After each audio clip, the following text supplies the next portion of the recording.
తెలంగాణలోని 12,706 గ్రామ పంచాయతీలకు ముఖ్యమంత్రి రేవంత్ రెడ్డి శుభవార్తను అందించారు. ముఖ్యమంత్రి ప్రత్యేక నిధి నుంచి గ్రామ పంచాయతీల అభివృద్ధి కోసం స్పెషల్ డెవలప్మెంట్ ఫండ్ కింద అదనంగా నిధులు అందిస్తామని ప్రకటించారు. మేజర్ గ్రామ పంచాయతీలకు 10 లక్షల చొప్పున, చిన్న గ్రామ పంచాయతీలకు 5 లక్షల రూపాయల చొప్పున స్పెషల్ డెవలప్మెంట్ ఫండ్ గా నిధులు అందజేస్తున్నామని చెప్పారు.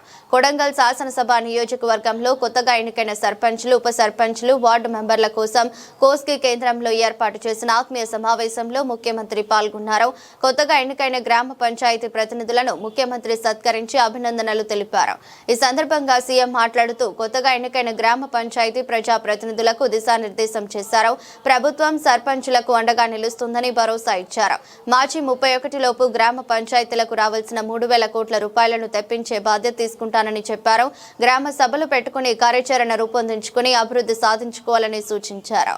ఆ ప్రభుత్వం ఇవ్వని రేషన్ కార్డులు ప్రతి గ్రామంలో ఇచ్చినాం. ఇవాళ మీ గ్రామంలో ఎవరికైనా రేషన్ కార్డులు రాకపోతే గ్రామ సర్పంచులందరికీ విజ్ఞప్తి చేస్తున్నా, ఇల్లు తిరగండి, పేర్లు రాసుకోండి, ప్రతి ఇంటికి రేషన్ కార్డు ఇచ్చే బాధ్యత రాష్ట్ర ప్రభుత్వం తీసుకుంటుంది. దాంతో మీకు గ్రామాల మీద పట్టు పెరుగుతుంది. ఈనాడు దొడ్డు బియ్యం తినాలంటే బర్లకు దానా పెట్టేది. మరి ఈ రోజు మా ఆడబిడ్డలు సర్పంచులు వచ్చారు. దొడ్డు బియ్యంతో నేను కాలం పోయింది. ఈ రోజు సన్న బియ్యం తినాలి. ప్రభుత్వం ఇచ్చే సన్న బియ్యంతో సంటి బిడ్డలకు మీరు పౌష్టికాహారం పెట్టాలి. ఇవాళ తెలంగాణ రాష్ట్రంలో 3,10,00,000 మందికి సన్న బియ్యం అందిస్తున్నాం. ఇంకెవరికైనా సన్న బియ్యం అందకపోతే మీరు పేర్లు రాసుకరండి.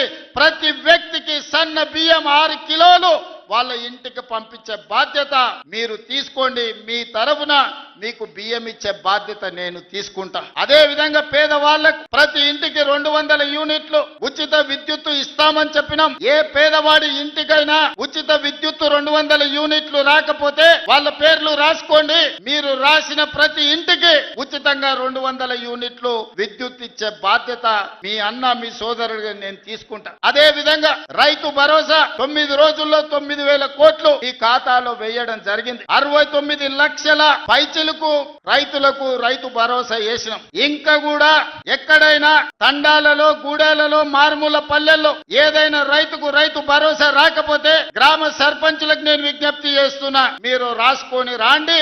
రైతు భరోసా నిధులు ఎకరాకు సంవత్సరానికి 12,000 రూపాయలు వాళ్ళ ఖాతాలు వేసే బాధ్యత మనం తీసుకుందాం. అదే విధంగా ఈనాడు ఆడబిడ్డలకు ఆర్టీసీలో ఉచిత బస్సు ప్రయాణం ఇచ్చినాం. ఏ ఆడబిడ్డకైనా బస్సులో ఎవరైనా బస్సు కిరాయి అడిగితే నా దృష్టికి తీసుకురండి.